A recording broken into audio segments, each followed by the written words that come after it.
Bonjour. Dernièrement, je me suis rendu compte qu'il y a des gens qui semblent persuadés que j'ai de la haine contre des individus. Or, c'est pas le cas. C'est tout simplement que j'ai de la haine, oui, contre des forces qui se trouvent derrière des individus. Si on prend là M. Richard Martineau, est-ce que je le déteste? Est-ce que je suis en colère contre lui? Ben non, pas du tout. Ça n'a rien à voir. C'est comme Madame Bombardier, est-ce que j'ai de la haine pour elle? Est-ce que je suis en colère contre elle? Non, pas du tout. Je suis en colère contre des choses dont eux-mêmes, je les considère comme des victimes. Pas des victimes là au sens de les victimiser, mais au sens où, pour manipuler, il faut être manipulé. Puis quand on est convaincu à ce point-là que la fin justifie les moyens, ça veut dire qu'il y a de l'illusion. Il y en a énormément. À un moment donné, si on prend par exemple là, Bernard, il chialait contre quelqu'un que je pense être Bob Dylan. Il dit c'était contre ci, puis c'était contre ça, pasteur, ça se promène en grosse limousine noire, puis ça charge 350 000 US pour des concerts privés. Je pense pas que Bernard y haïssait Bob Dylan. Je pense qu'il haïssait ce qu'il y avait derrière, ou les forces qui passaient à travers ce gars-là. Si on prend aussi quand il disait que pour lui, à ses yeux, 98% des artistes c'était des crétins, je pense pas qu'il disait ça par haine ou par méchanceté, mais par colère, par rapport à certaines forces qui s'expriment à travers les individus. Si on prend le journal de Montréal, quand je dis que c'est un torchon et une feuille de chou, c'est parce que je considère que c'est un torchon et une feuille de chou. Est-ce que ça veut dire que je considère que les gens qui travaillent pour le journal de Montréal sont mauvais ou méchants? Non, pas du tout. Ça n'a rien à voir. Prenez là, au début de tout ça, de la situation que nous vivons actuellement, il y a eu un article que j'ai vu, que j'arrive plus à retrouver, qui disait que certaines choses tendraient à démontrer que le tabagisme semble protéger contre le COVID. Bien entendu, j'ai considéré que c'était de la foutaise.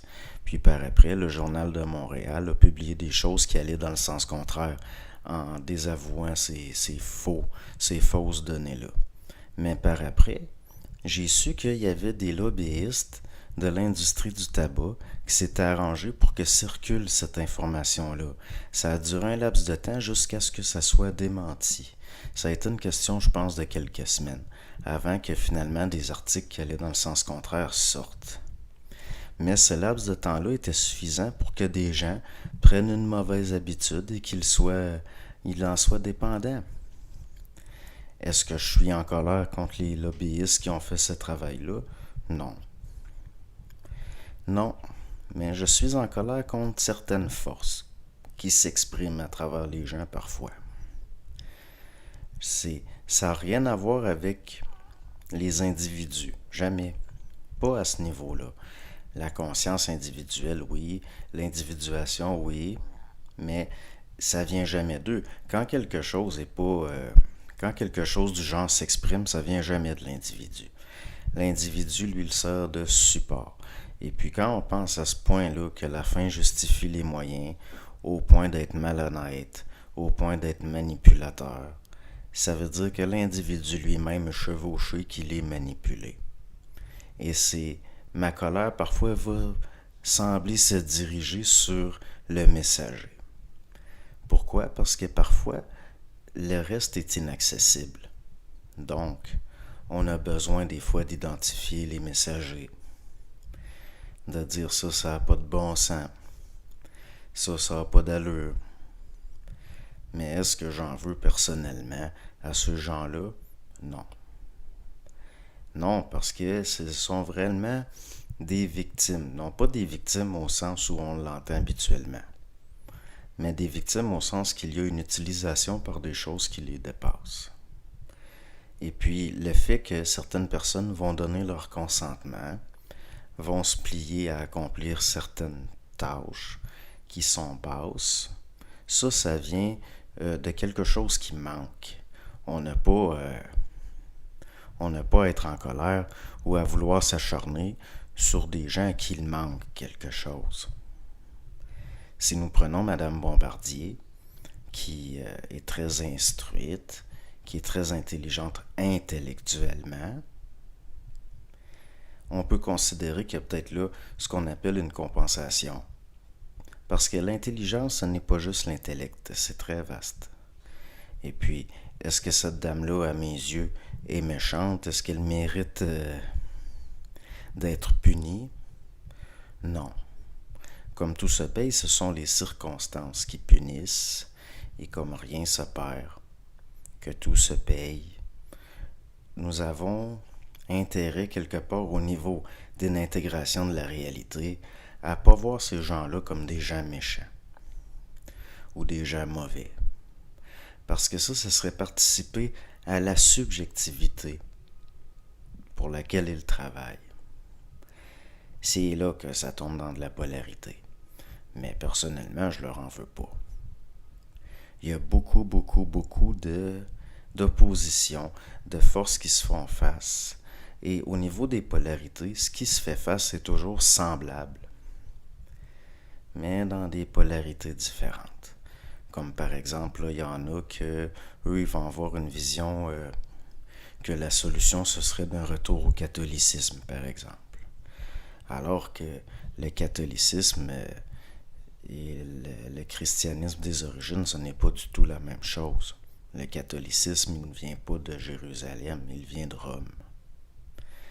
C'est quelque chose de politique créé par un bonhomme qui était très brillant politiquement, qui s'appelait Constantin, l'empereur Constantin, et qui s'est perpétué pour des raisons de pouvoir sur la terre, d'un esprit de corruption qui va être roi sur la terre.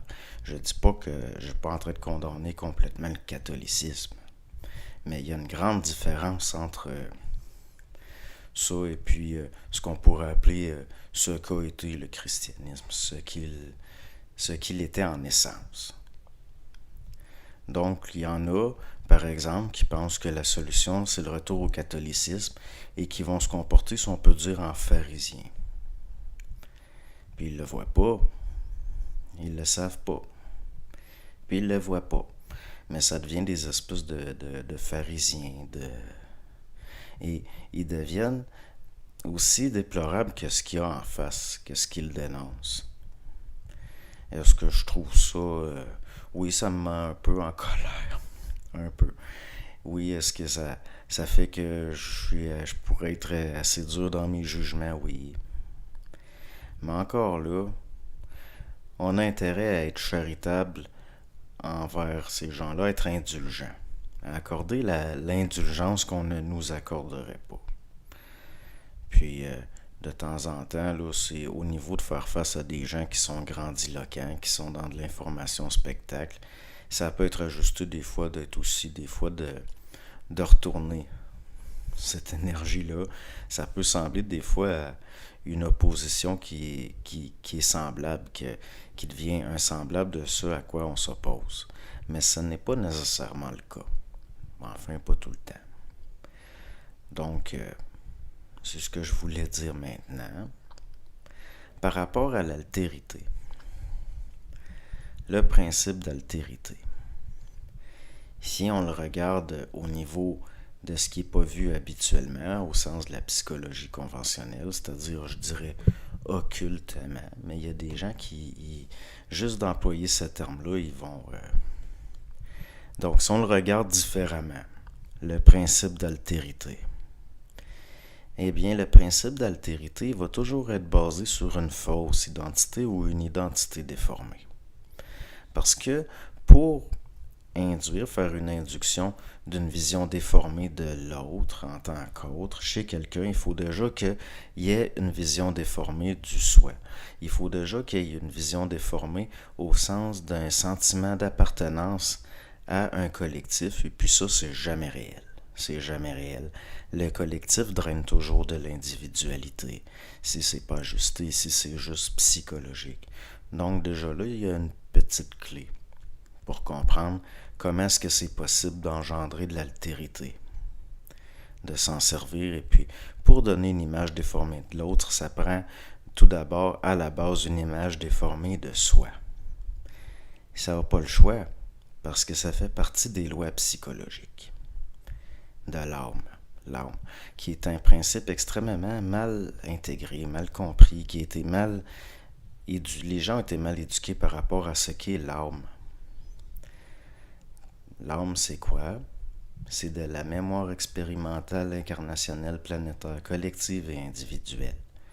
C'est ce qui fait que si vous apprenez quelque chose à un singe, il y a d'autres singes qui sont de la même catégorie, le même type de singe, qui vont le savoir aussi. Ça va passer par l'instinct, par l'intuition, parce qu'il y a une âme collective. Si on prend le conscient, c'est comme la pointe d'un iceberg. Tout le reste du psychisme est beaucoup plus vaste que ça. Et c'est des phénomènes qui ont été très mal étudiés. Au niveau de l'âme, il y a ce qu'on pourrait appeler l'âme collective. C'est un peu ce que les Jungiens appelaient l'inconscient collectif. Donc, l'inconscient, ça passe tout le temps par de l'inconscient. Il y a tout le temps un lit qui est fait. Il y a déjà un plat qui est mis. S'il y a ça toujours, un individu ne pourrait pas être illusionné sans qu'il y ait déjà l'illusion d'un collectif. Mais c'est les mêmes lois qui font en sorte qu'il y a de l'évolution possible aussi. Un troupeau de cerfs qui, pendant des millénaires, se tue en passant par le même endroit, qu'ils se jettent tous. Vous savez, là, le phénomène qu'on a appelé les caribous, là, il y en a qui tombent en avant, mais ça continue à avancer, puis ils tombent tous. Même au niveau d'une mémoire inconsciente, même les cerfs qui allument, qui vont tomber, puis ils peuvent pas, ils vont être poussés derrière eux par ceux qui ne le savent pas ou qui n'en ont pas l'instinct ni l'intuition. Puis ils vont tomber pareil. Ça peut prendre encore des millénaires pour que quelques cerfs s'éloignent du groupe par instinct. Ce sont des processus très longs, très lents. L'évolution réelle, pas au sens darwinien du terme, l'évolution réelle, c'est tout le temps sur des générations et des générations. Donc, je vois pas quoi dire d'autre pour aujourd'hui. Bonne journée.